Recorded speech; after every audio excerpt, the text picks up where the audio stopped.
xildhibaano waxay xildhibaanadu baaq u dirayaan xukuumadda jamhuuriyadda federaalka Soomaaliya shacabka Soomaaliyeed guud ahaan guud iyo dibad iyo beesha caalamka in ay gurmad degdeg ah u fidiyaan shacabka Soomaaliyeed ee abaaruhu waxyeeleeyeen. labo xildhibaanadu waxay tacsi u dirayaan dawladaha iyo shacabkooda ay ciidamada uga geeriyoodeen gudaha Soomaaliya ayagoo naftooda u huray la dagaalanka cadawga Soomaaliyeed. shacabka iyo dawladda Soomaaliya waxay ka xun yihiin dhiigga ciidamada dalalkaas oo dhiigoodu ku daatay dalka Soomaaliya. taariikhda Soomaaliya ayayna baal dahab kaga qoranaan doonaan insha Allah.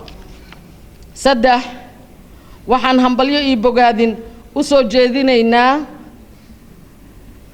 dawlad goboleedka maamulada shacabka iyo ciidamada xoogga dalka ee Puntland iyo Galmudug sida geesinimada leh iyo adkaysiga oo ay uga hortageen fiditaanka argagixisada waqti gaaban ay u soo afjareen. waana tallaabo ku dayasho mudan oo aan ugu baaqayno in dalka intiisa kalena looga daydo. afar iyadoo la adeegsanayo danta dalka dadka dastuurka waxaa lagama maarmaan ah baarlamaanka tobnaad in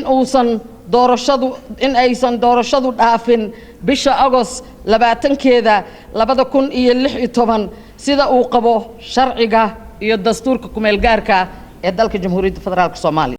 shan waxaan ka digaynaa siyaasadda daahi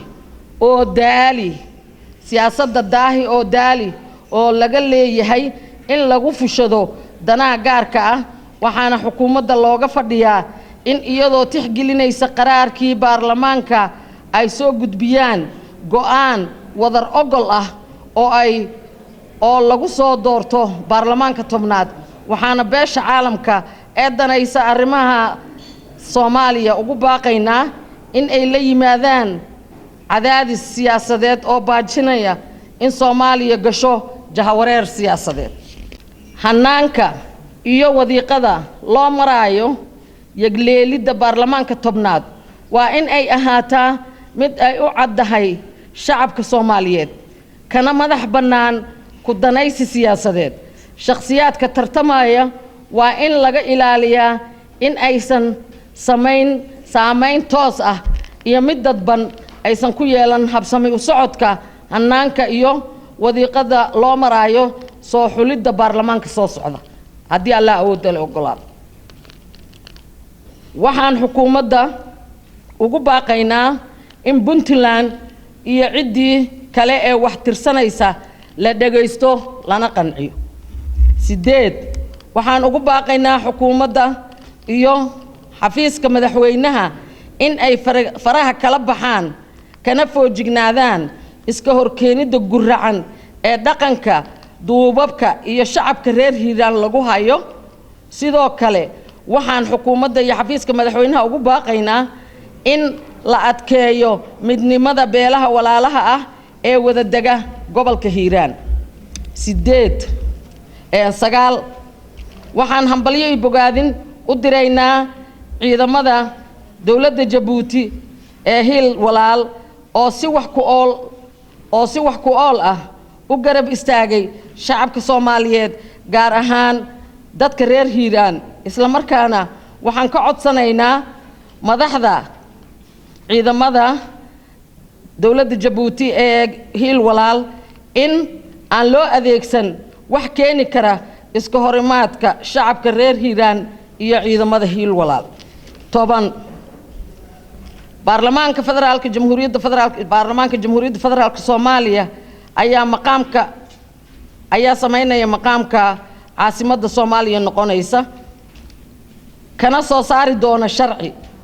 waxaan bogaadinaynaa amaana u soo jeedinaynaa shirkii shalay lagu qabtay Hotel Xayaat ee magaalada Muqdisho ee lagu diiday sheegashada caasimadda qaranka in ay qolo gaar ah leedahay.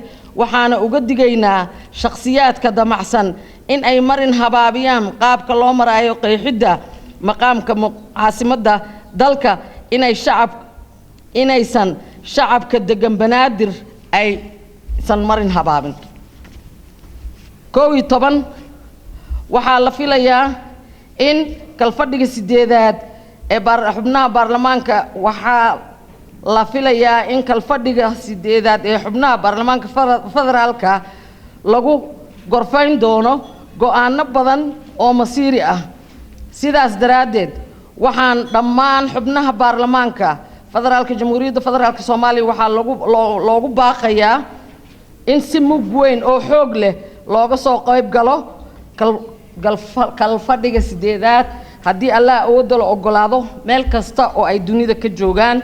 gabagabadiina waxaan halkan tacsi ugu dirayaa dhammaan shacabka Soomaaliyeed waxaana ugu duceynaynaa inta bogtana Ilaahay ha caafiyo ilaahayna roob hana siiyo wabillahi tawfiiq.